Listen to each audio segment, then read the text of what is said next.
All right, riders, it's Kyle from SoCal Slow Cones. We're out here at Indian of El Cajon and Motor World of El Cajon. And they have a demo day going on right now. And we're also out here doing some training. We had a group class this morning, 10 to 11 people showed up. It was awesome. At the end of it, a few people stuck around and we set up this competition style pattern, and we're gonna give it a go. Starts with this offset cone weave.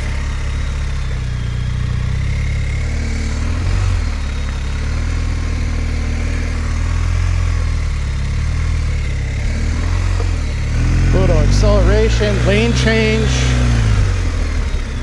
decel into the 40 decel U-turn, right into the eliminator.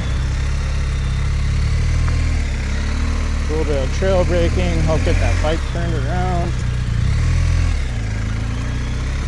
Heading eyes. Little chicane here into a figure 8. Little over rev there.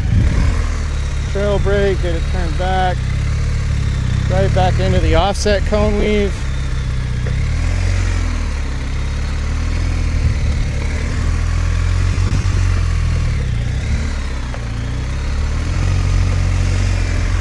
And time. So there you go. It's cool to put all the skills together in unique ways, and everybody usually has fun doing these types of patterns. So get out and train, come join us one day, and ride safe, and we'll see you soon.